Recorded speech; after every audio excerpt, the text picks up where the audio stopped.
All right. Well, good afternoon, everybody. Welcome to our webinar on the 411 for the 518, Reopening the Capital Region.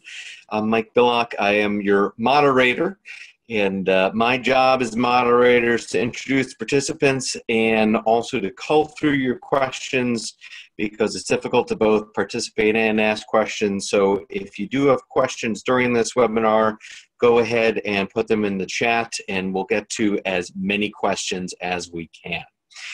So our panelists today are Katie Anderson, who many of you know from previous webinars. She has become our reopening guru, and I'll let her just go ahead and talk when it's after I introduce Hermes as well. Hermes Fernandez is our healthcare and reopening guru as well. And without that, I don't want to take up too much time on introductions because there is a lot of information to get out. So I will hand it over to your resource on reopening, Katie Anderson. That's a great title. I'll add it to my bio. Thanks, Mike. Where are we right now? What is happening with reopening? That is the main question. And as you can see by that photo, the door is starting to open a little bit. We are starting to get to a place where things are coming back. Businesses will be coming back. As we all know, the Capital Region is reopened yesterday for phase one. So phase one industries, we have construction, agriculture, and the rest of that, retail for curbside and in-store drop-off, manufacturing and wholesale trade. So that's a big first step forward in what is happening in the Capital Region. And so what I'm going to be doing right now is I'm going to be going through what is the reopening guidance, what's happening, how does it apply to essential businesses, all of that. And Hermes is going to, go from there, look at more of the nitty gritty of what we're looking for going forward and going into a little bit more detail about what the plans are that you need for reopening. And I'm sure that we will overlap in some ways, but it'll all be good, I promise. First things first, you have this reopening guidance, this lookup tool. This lookup tool has been invaluable to me. I cannot recommend it highly enough. What you do with this lookup tool, you go to that link that's right there. It's also, you can find it on the New York Forward website, which is forward.ny.gov. So this lookup tool, you put in the county where your business, your entity is located, and then you put in your NIAX code. And that will tell you, one, if you're an essential business, that you can keep operating. Or two, if you're a phase one business, how you can operate, and all that stuff. So it's very helpful to figuring out, am I a retail business, even though I've never thought of myself as a retail business before. It is, I highly recommend it. If you're confused about where you land on reopening, please take a look at that page. So turning then to other reopening guidance that's available. First thing that's been very helpful, again, it's that forward.ny.gov website. That has those links on the side. I just copied an image from the page, has summary guidelines for each industry that's open. And then it has detailed guidelines that you read and affirm. And it also has the business safety plan template, which we'll talk about in a little bit. Also, there's these Empire State Development frequently asked questions. These are also, really helpful. And we're going to go through some of those frequently asked questions because it answers, especially about the interplay between reopening and essential businesses. So this first slide right here, this is an example of the summary guidelines from Curbside Retail. So it shows you what's mandatory for your business to be doing and what's recommended.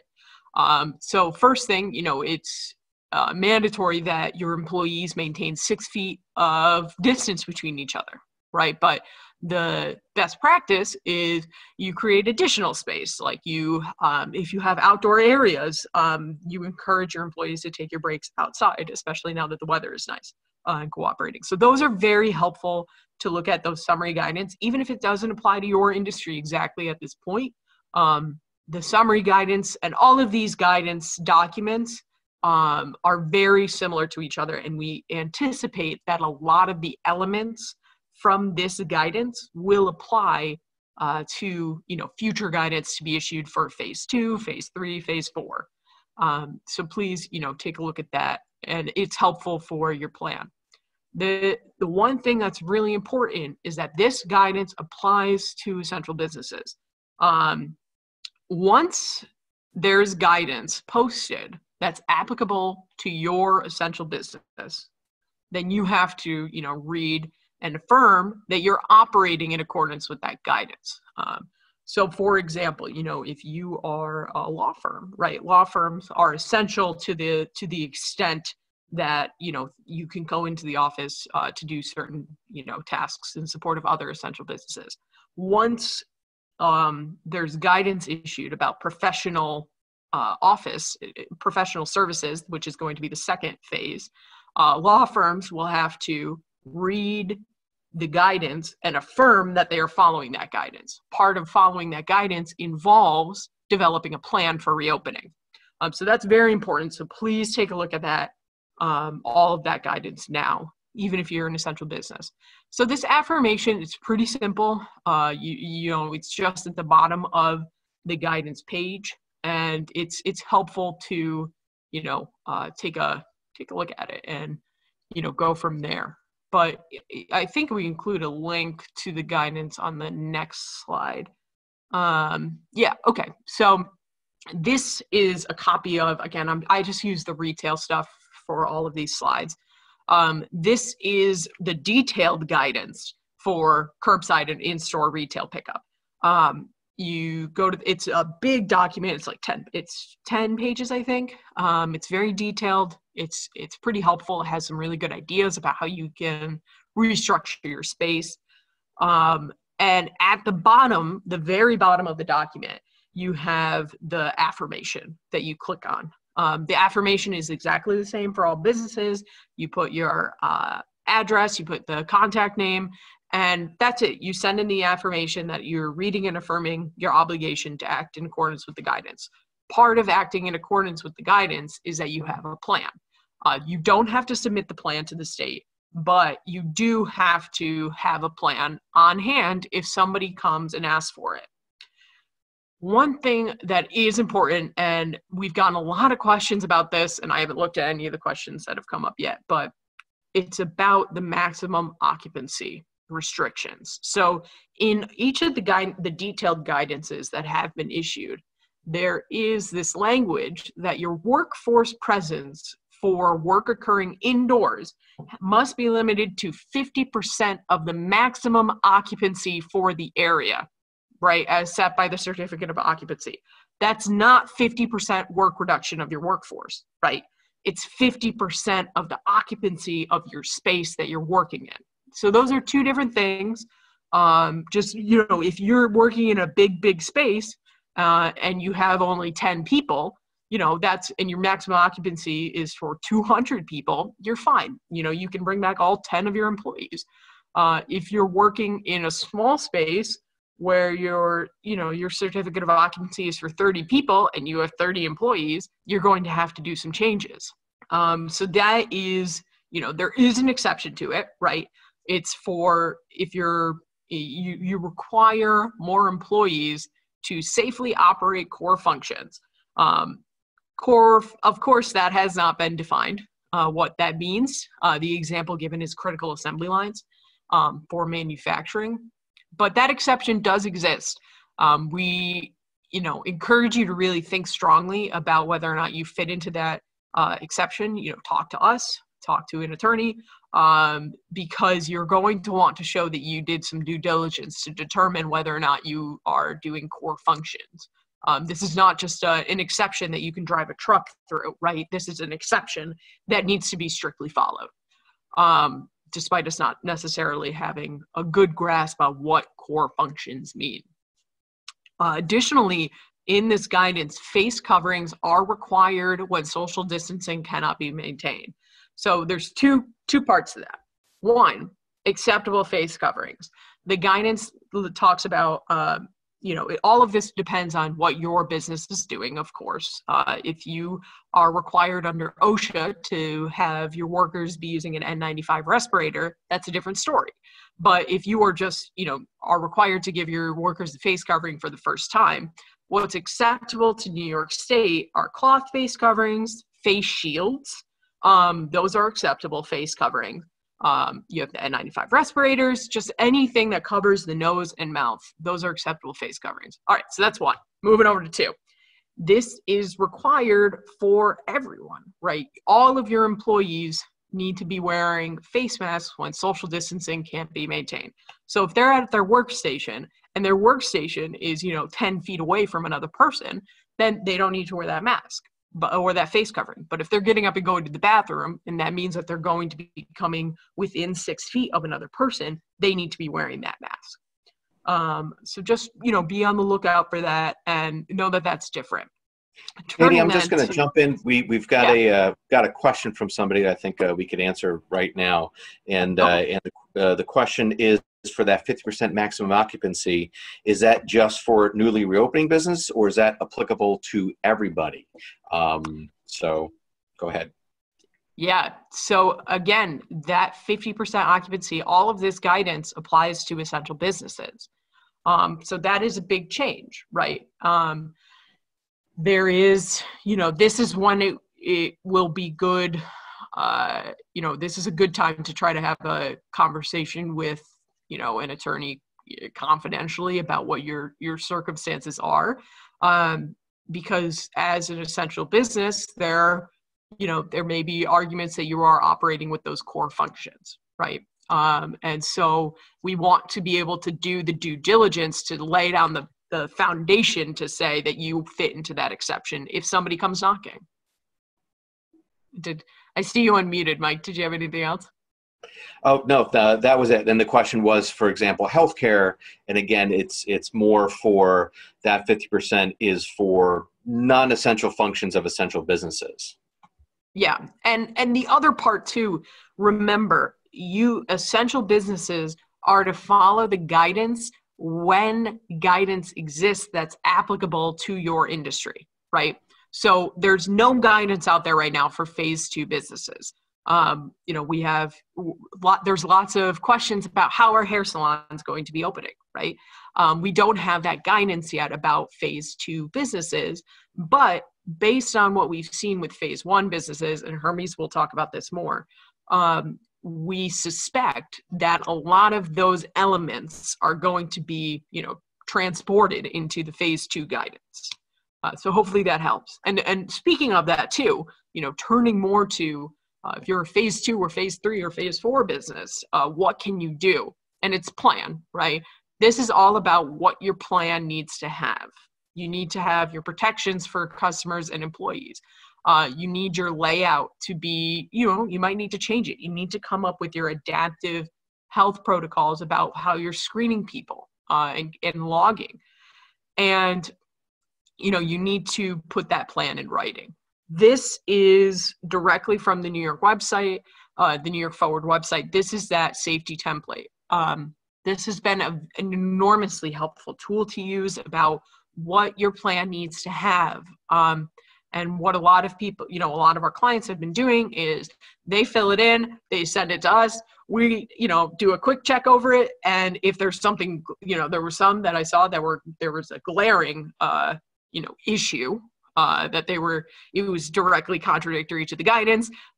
We flagged that and changed it. And then there should not be any issues for when the state comes knocking around for, what's your plan? You present the exact plan that they came up with. And that's very helpful. It really helps limit, that way the state inspectors or the local inspectors, they're not trying to search around your plan to see where each of the elements that are required are in there. And I think with that, I believe that my part's done. I think we go to Hermes now. All right, Katie, thank you. So looking forward, what's next? Well, we begin by looking backwards, right? Everyone wants a haircut. We expect to see quite a few new hairdos. We expect to see quite a few new haircuts. Let's go to the next slide and the slide after that. There's another forward-looking haircut, and our final slide. We also expect to see many people sunburned, right? Because what is there still to do, right? Recreation is opening slowly. Let's go to my next slide. Really, what we are talking about in terms of looking forward, Katie was alluding to very well, right? We have 4 phases.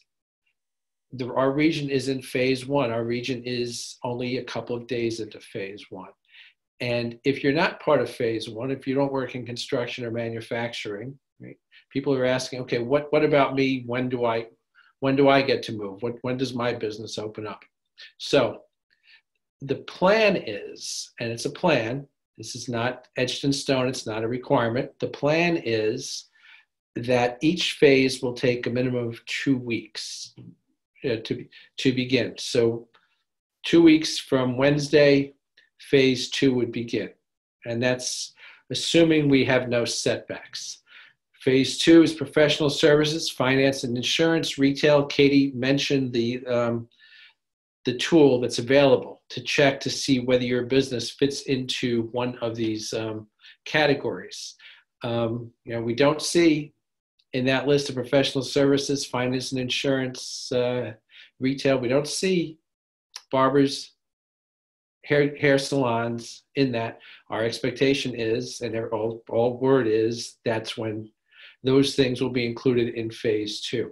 Phase 3 and phase 4, you can see what the governor's plan is, and what the plan that we are all living with is we're going from larger to smaller. I know the governor had talked about looking at high-risk industries versus low-risk industries, more essential industries versus less essential industries.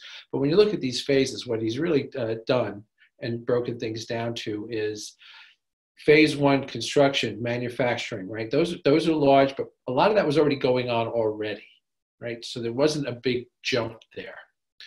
Even select retail curbside pickup, and to a certain extent, that was permitted, right? We had online purchases happening already. We were seeing widespread that retail was allowed to be open with 1 employee, which meant you had curbside pickup. So the reopening of phase 1 was almost anticlimactic because much of it was already there. Phase 2 is really when we begin to see things. And phase 2, what you see with professional services, finance and insurance, retail, is fewer people than you and more spread out people than you see with phase 3, right? Phase 3 is going to be a big deal because phase 3 is when we start to rub elbows distantly. But when we start to rub elbows, right, that's restaurants and food. And then phase 4 is what we're all waiting for. When do you get to go to a movie? When do you get to see some sort of entertainment? Much of recreation now is already permitted. When you talk about things like golf, tennis, hiking, bicycling, that's all recreation, that's all permitted. Fishing, those things are permitted. But we're talking in phase 4 about playing basketball against one another. Where things. Hermes, I have 2 questions for you that have popped up, which could be answered now. One is, would you consider bars, breweries, and wineries to be in phase 3 or a different phase? Phase 3. Phase 3. Okay. The other question is, any thoughts as to when some government service field offices like the DMV might open? I'm guessing that they will begin to open in phase 2, but that's my best guess. We're seeing now like courts, right? Courts opening next week. So we'll see. Let's go to the next slide. But some of this is just educated guessing, looking at how these things come together. In the capital region, right? Because we are talking about the 411 for the 518 here. There's actually a panel that was put together to plan for our regional reopening, right? And this panel has been very important. They've done a couple of things, and I'll mention this in a moment, but they put together suggested plans for businesses. The other thing that they've done is these are the folks whose job it was to keep knocking at the door of state government to say, let's get our region open. Does our region hit the metrics for reopening? Let's go to the next slide. So they created a plan. I've just referenced it here. You can find it. You can find it on the Albany County website. It's useful, but it is not mandatory. The plan they put forward in terms of what should businesses be doing is really going to be a set of best practices. Katie had a slide which was very helpful showing what is mandatory and what is not mandatory. And it's important for you to consider that you don't have to be a genius in figuring out what to do for my business, right? You don't have to be particularly creative, because the list that Katie was referencing shows you what is mandatory. The list is fairly detailed in terms of what is mandatory. You'll be surprised if you take a look at it, how much is mandatory. There's a list though of best practices, right? Those are things that are encouraged, which we would encourage you to strongly consider, and we'd strongly recommend you consider the regional reopening plan as well. Because as you reopen, right, as we get to phase 2 and phase 3 and phase 4, right, there's a couple of factors or principles that must be kept in mind, right? You're going to need happy employees and you need happy customers. Happy customers and happy employees, right, are going to be the people who feel like they are being respected and feel safe. Now, we can put a footnote to the folks who are making a political statement by not wearing masks, but everyone else, right, and we're seeing overwhelming support in terms of surveys and things like this. People want to know that they will be safe. You will have a competitive advantage when you can display to the public that you are operating safely, right? If you're that hair salon, are you showing that you've done sanitizing, right? Are you showing that you are keeping out people who are ill? Now, some of these things will be a little bit difficult to do. We had an interesting call yesterday. Katie and I both spoke to the same person, and it was a business that was really doing its best, right? They were maintaining social distancing, they were sanitizing, and they set up screening. Now, there's no requirement that you screen your customers, but they were screening customers as well as screening their employees. Well, when you screen a customer, right, what do you do with that information? For the employees, it's easy, right? You screen the employee, an employee has a fever over 100.4. You say, geez, we really need you to go home. We think you may be COVID positive. You screen a customer, right? You have to be ready to turn that customer away, or you have to have some other plan. What are you going to do with that customer? How are you going to serve a customer who doesn't meet your screens? Do you have a separate area? Do you have N95 masks? You have to have a plan, not just to do the screening, but actually to live with the results. Let's go to the next. Actually, Hermes, I'll jump in there because we did get a question about should businesses have a log for clients or customers and turning them away and what their temperature is. Should they keep that information? And if so, how should they keep that information? So the log is an interesting point. We see for employees, right, there is a requirement to maintain some sort of history as you are screening your employees coming in every day. There's an attestation requirement that says we have screened our employees. So whether you have an individual log, you are going to have some record that you were actually conducting the screening. We had a question a couple of days ago of could a company set up a checklist as employees were coming in and say, okay, here's the four things we're asking. And the question was, can we simply assume that if people walk past the sign and come in the door, they've satisfied the 4 standards? And we've said, we don't believe that's the case, right? We believe you have to have some screening in place. Both the regional reopening plan and I believe the guidance documents that we're seeing in terms of reopening are suggesting that when you have people coming in, and certainly for retail and for other businesses, that you be prepared to actually provide the information that would be necessary for contact tracing, right? And contact tracing is something that we've heard talked about very much in terms of what will happen, and in terms of if there is someone who shows up ill. There's an expectation that you'll have the information to provide to local government who will be doing that contact tracing to say, here's who's been exposed. Here's where we go. Let's go to the next slide because I've kind of jumped ahead here on a piece. we are assuming that the reopenings will take place on a 2-week basis, right? That we're in phase 1 now. At the end of 2 weeks, we go to phase 2. At the end of 2 weeks, we go to phase 3. But there is no guarantee, right? The governor has been very specific in terms of talking about if the disease circumstances in our area or in any area go backwards, the reopenings could be delayed, or the reopenings could even be undone, right? And there's factors the governor's looking at, right? There were metrics for reopening. Those same metrics will be looked at in terms of whether we go forward. Now, this doesn't mean that there can't be some outbreak in the region. It doesn't mean that there can't be some people who continue to test positive. It doesn't even mean that there won't be more hospitalizations. What it does mean is that the numbers continue to trend in the appropriate directions. We shouldn't be wringing our hands if we hear that there is an outbreak of 10 people in one county. Let's just using some round numbers. Those outbreaks are expected. And what we will be seeing is a 4-pronged strategy to identify the individual, right? So identifying someone who's COVID positive, you do that through testing, right? If someone is positive, you then look to see who have they been in contact with. That's the contact tracing. When a person's positive, they get treatment and they are isolated. When people have had close contact with the individual who is positive, those people also are required to isolate. They're required to quarantine for 14 days. That is going to be the primary governmental check, other than seeing the phases undone. Let's go to the next slide. We have, I've referenced the metrics that are going to be looked at. You can see these on the slides. It's seven metrics. None of them are financial.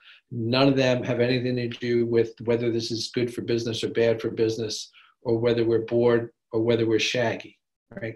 These 7 are all about healthcare measures.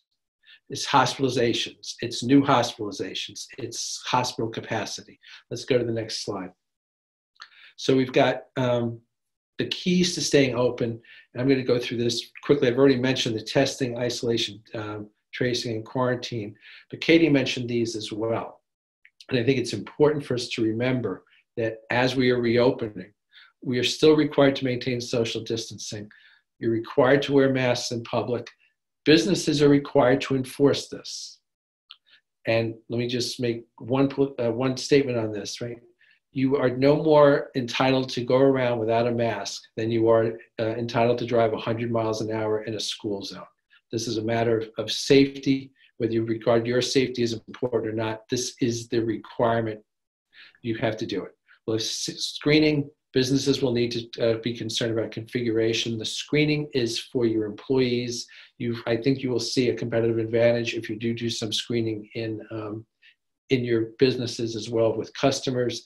Just tell you an old war story. When 30 years ago, when smoking was still permitted in bars and restaurants, the biggest issue to going to to smoke-free environments was bars and restaurants were concerned that they would lose business because many of their regulars were smokers. What was discovered when the no smoking laws went into place was there were whole bodies of people who were staying out of bars and restaurants because they didn't like sitting in terms of smoke. Yeah. So I think you may see a lot of the same thing again. Let's go to I believe it's my final slide coming up here.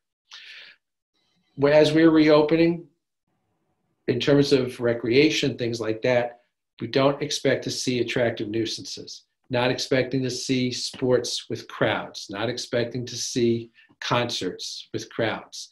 Public gatherings at this time are still prohibited. The only lifting on the public gatherings at this point is right now for Memorial Day weekend. Memorial Day services can have fewer than 10 people present, and worship services with fewer than 10 people present. We need, if we're going to stay on course to continue to reopen, people need to continue to do much of what they've been doing. And the question in my mind is good behavior sustainable? Will we continue to realize we have to do the things that we become accustomed to doing? Especially people need to remember reopening doesn't mean these behaviors that have been asked of us can fall away. We must continue to do them in order to stay safe. There's a doctor from the University of Minnesota who's been all over some of the TV stations that I watch, some of the news programs I watch. His name is Osterholm, and he hits the same point in every presentation, which is we are in the opening innings. The game has just begun. We're in the first or second inning dealing with COVID-19. It's a 9-inning game.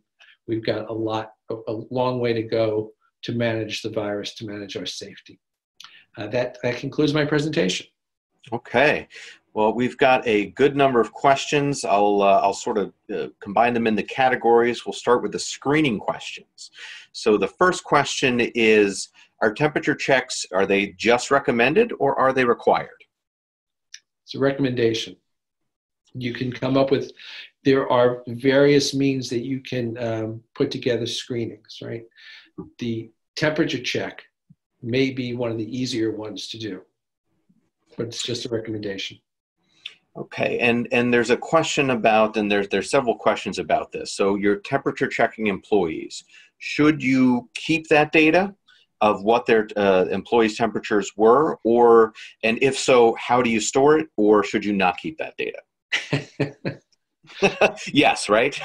Yeah, a very, very loaded question. For those of you who may have HIPAA concerns, collecting that data, in my view, is not protected health information. It is not subject to HIPAA. Should you store it? I think what you should store is that you did it, not what the particular temperature is. By the way, I would agree with that. Oh, that's good. I get that question from employers for other reasons. It's not HIPAA protected. It is protected under the ADA. If it is stored, it should be stored with other confidential information of the employee, and not with just the regular old personnel file. Same question now dealing with customers. Earlier you had mentioned about your business might be contacted for contact tracing. Should you have that information, or just that somebody had a higher temperature? If so, how do you store that for a client or customer?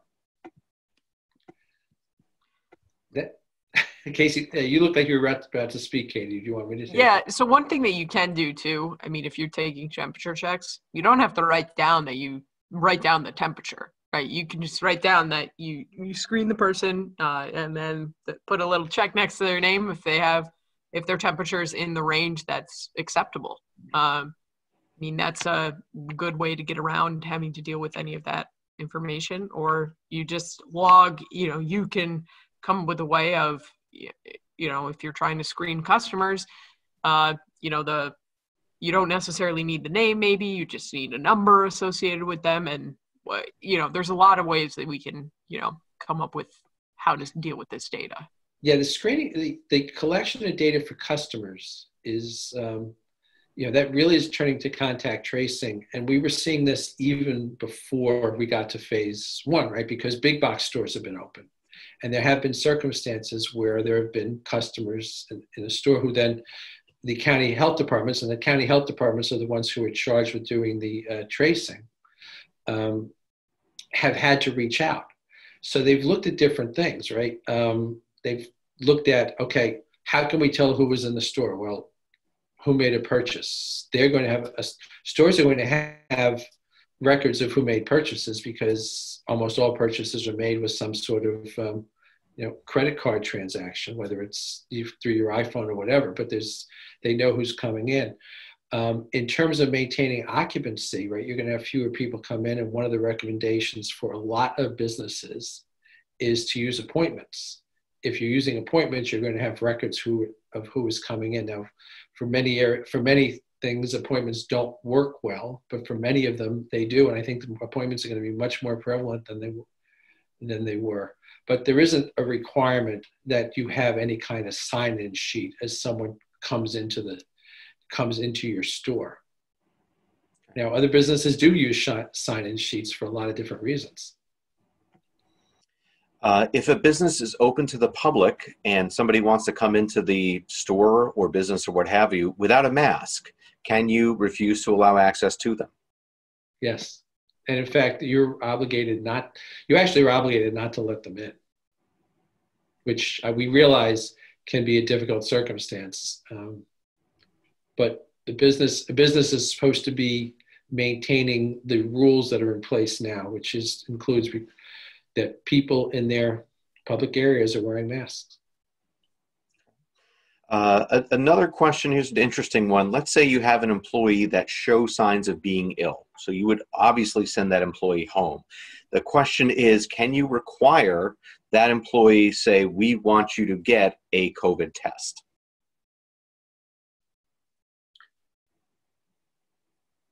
I can feel that one. Feel that one. I mean, I was going to say, I don't believe you can require them to get a COVID test. You sent them home, right? You can require the employee you sent home, and this is really going more into your area than my area or Katie's, right? Right, and you could certainly send them home, have them not come back until they have a fever and feeling better, keep tabs with you.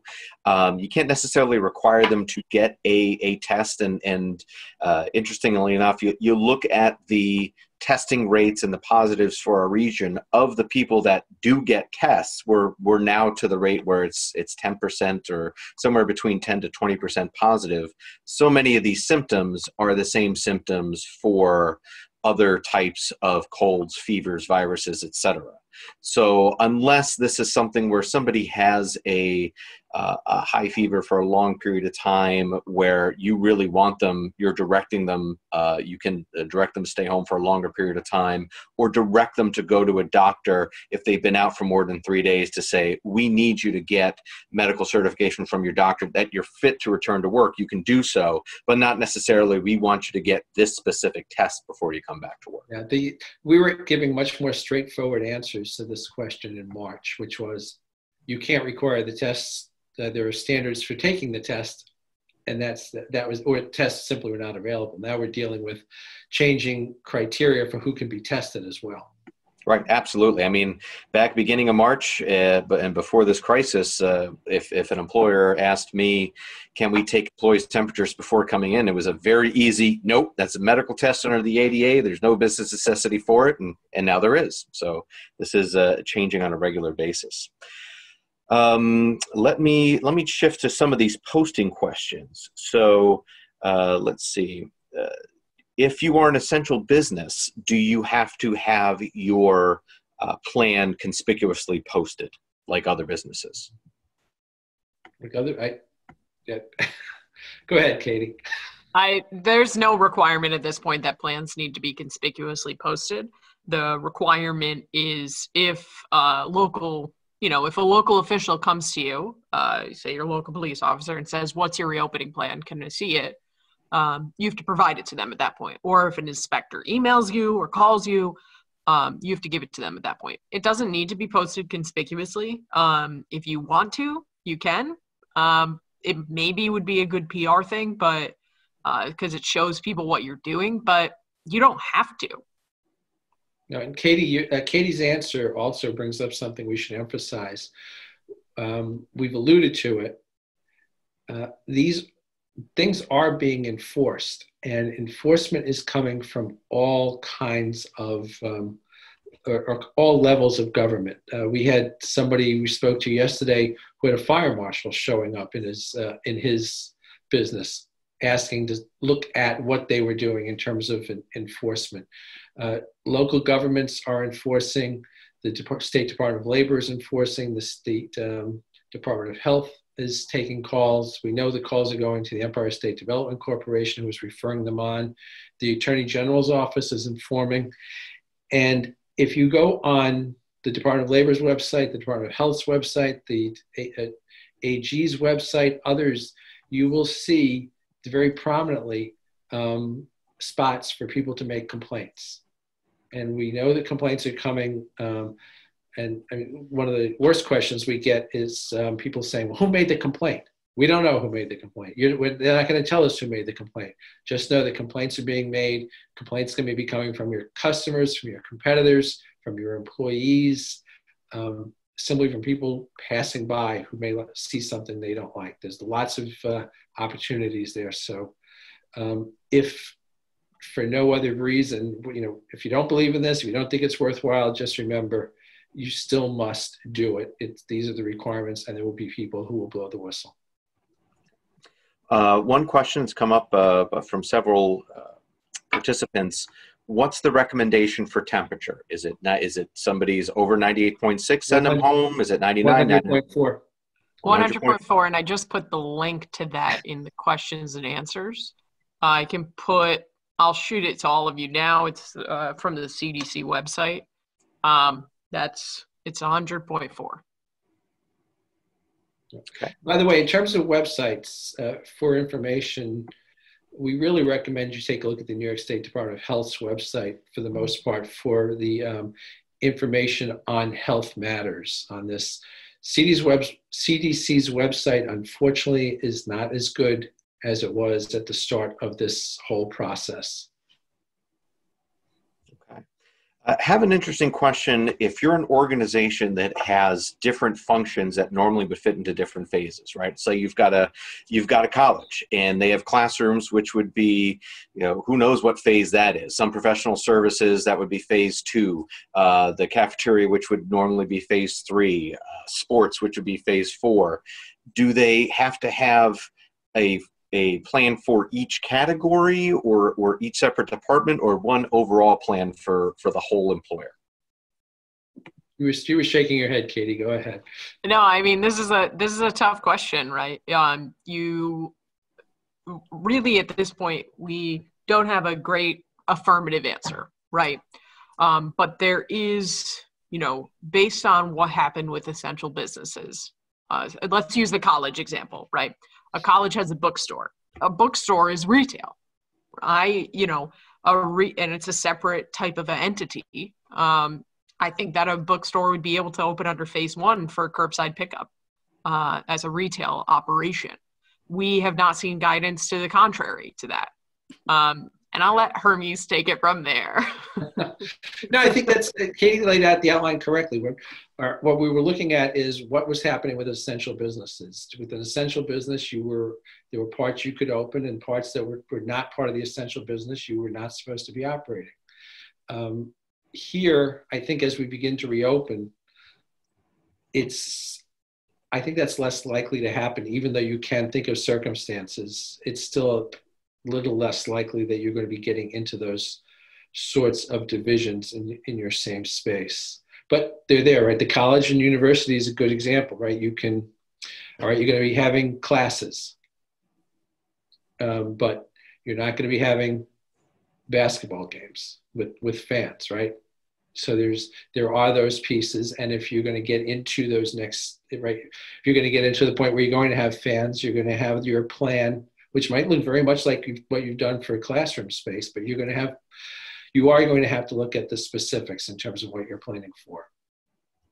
Okay. There's a couple employment questions though, so I'll field a few of these before tossing some back to you two. One is CDC just issued new guidelines. Would OSHA refer to these guidelines from an enforcement perspective? So when it comes down to it, what OSHA can use from an enforcement perspective is it's no specific regulation. It's just the general duty clause of all employers to keep their workplace free from recognized hazards. And so OSHA can refer to its guidance and the CDC's guidance, again, as a guideline. It's not a strict regulation. It's just something that you would be charged with knowledge of and to take feasible measures per that guidance. And that's not necessarily doing every single thing in that guidance, but taking reasonable precautions per that guidelines or per that guidance. Getting several questions about pay. So, for example, you've got employee that you require them to get their temperature taken while they're on their way into work. Is that paid time? Or if you require them to take their temperature at home before coming to work, is that paid time? I'll give my lawyer answer and say it depends. It could be de minimis, right? If I'm at home and I'm required to log in my temperature before reporting to work, I scan my forehead and do it. That's a few seconds. That's not going to be paid time. If I'm reporting to work and I'm in a line 6 feet apart from other employees of 50 employees waiting to get in, and that's 10 to 15 minutes each day, that could be paid time. So you do want to try to structure whatever method you're using to limit the amount of time that employees have coming in, number one, as well as you don't want to have a long line because that obviously creates an issue with employees' exposure to each other as well. So I'll do one more. Mike, go ahead. On that point, when Katie and I have been talking to clients, I know other firms, the lawyers in the firm are having the same discussions. We've been cognizant in terms of discussing what's an appropriate screening mechanism, that the screening mechanisms themselves not create hazards. So that's right. That's just an important point that you were making in terms of you don't want those lines backing up. You want to be figuring out something that actually addresses the real issue, right? Which is keeping people safe. Absolutely, absolutely. And along that line, we got a question as to if you are taking temperatures, if the business is taking temperatures each day, should you train employees who are taking the temperatures? And the obvious answer is yes. You want to train those employees. You want to give them the adequate PPE, personal protective equipment. There's another question as to are employers required to provide that? And the answer is yes. As an employer, you're required to give any personal protective equipment your employees need to keep them safe. And if you have somebody that's taking temperatures, they should be in gloves. They should be wearing a mask and possibly a face shield and possibly a gown as well, and taking temperatures at the greatest distance that they can while still being able to take those temperatures. So I do have a question. There's a question about if you're renting space in a building, does the landlord have the ability to screen people coming in and out of the building? And should the landlord have a reopening plan? Are they required to have one? We're seeing that, right, there's a lot of layers to this question, but we are seeing that landlords are taking steps regarding their common areas. Now, I haven't seen yet that landlords are saying that are putting in place screenings for people coming in. That may happen when malls reopen, for example, as opposed to business offices or office buildings. I'm trying to remember the term there. But in terms of office buildings, I haven't seen that so far, that the landlord is doing that. Okay. There was a question about, you had mentioned attractive nuisances. I remember the governor had mentioned that the racetracks are attractive nuisances. Asking, can you elaborate on what that is? Would this affect all live music performances? Attractive nuisances is a concept at this point, right? This is a concept that Andrew Cuomo has introduced. Much like Matilda's Law. Yeah, but just a concept. Just a concept. But the thing about the attractive nuisances is even like Florida's Governor DeSantis is talking about it in these terms, right? Is what do you want to do to check the spread of disease? One of the things you want to do is discourage much traveling, right? Because you don't want people going from one area to the next, so that right, you're not introducing new agents into your geographic area. An attractive nuisance is something that would be expected to bring in people from outside the area. So for the capital region, Saratoga race course brings in people from well outside of our area, and that's an attractive nuisance, right? It attracts people, and it would be bringing people in who could be bringing disease into the area. So you're just like the whole concept where we've been staying apart from one another, right? Staying with family members, staying with people in your same household, right? That's bringing things into a very micro level. The attractive nuisance concept is really the same issue on a macro level. So concerts, right? Football games, the racetrack, anything that's going to be bringing a big crowd in is something that we don't expect to see, not even in phase 4. That's something well off into the future at this point. We did get a question, would you consider gyms to be in phase 4? No, I think the gyms will probably be in, phase 3. I think they'll go with the restaurants. It's possible that they might even be in phase 2. I didn't check the list to see that. They haven't released anything at this point In terms that of I've seen about gyms. Yeah, I think they'll be more likely at phase 3 because phase 4 is really a bigger event type of thing. Maybe, I'm thinking about maybe some of it might fall under professional services, like specific like classes or, but it would have to be professional, right? Like you think about it's somebody with a license. So yeah, we don't know. Yep. So there is a question here. If you send employees home, can you require employees to charge it against their leave time? When it comes to leave policies, that is one area where New York is very broad and allows the employer to have a lot of discretion. So you can create your policy to require that. You can require it of employees. You can allow them to do it. But whatever you do, you should do it in accordance with your policy. And if you're going to change your policy, you should give employees advance notice of that before doing so and enforcing it. So I do have just a few more questions, I think, before we'll end this. One is, if you do a screening process, can you have the employee complete it at home, complete temperature check at home and a questionnaire at home, and do that via computer or app before they come into work? And we think the answer to that is yes, but it ought to be time related, right? You shouldn't be doing your screening on Friday for showing up for work on Monday.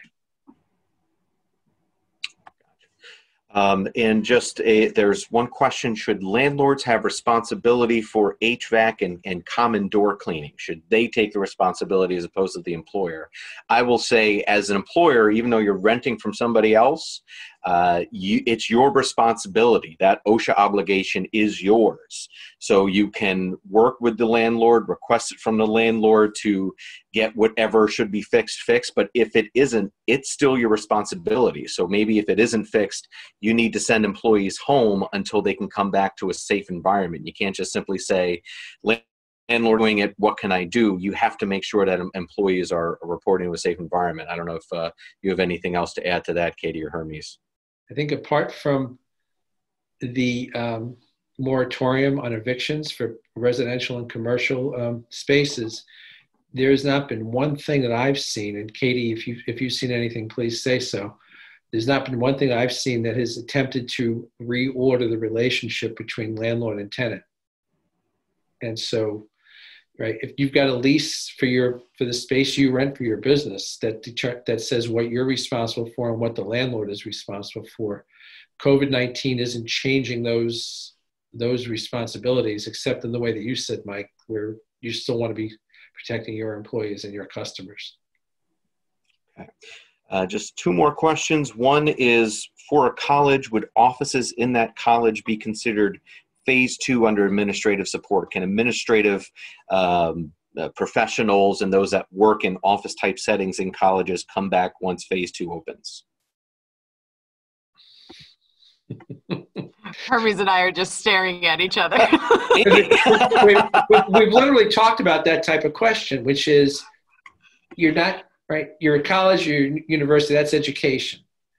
These lists aren't necessarily by industry, or are not necessarily by function, right? But we've had other questions as well, right? You're pulling out functions and trying to figure out where it goes. So our answer is probably yes, but we're not sure, right? We're just not sure that those administrative functions in the college can be open right under phase 2, separately from the educational component.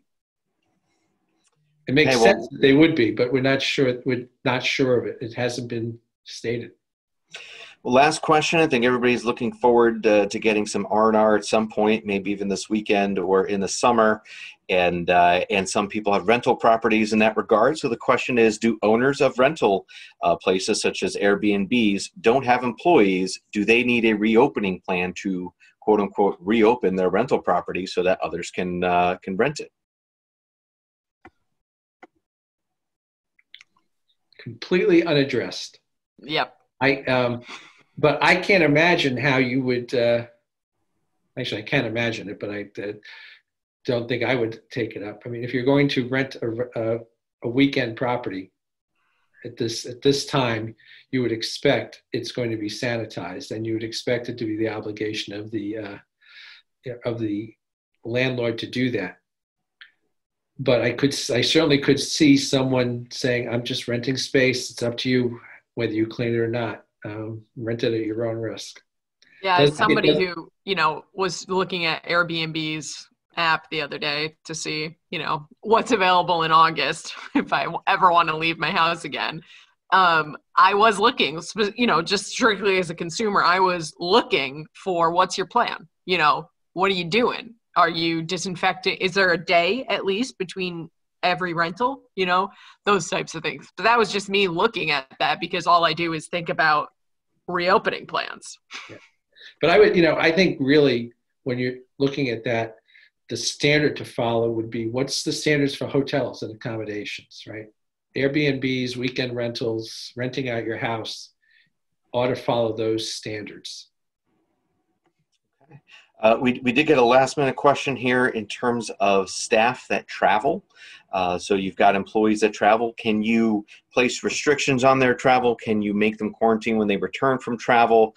I'll just shoot off the answer. The answer is yes to both. It really depends on what you would like to do as a company in terms of how restrictive you'd like to be on travel, no travel at all, or you can only do travel to certain areas.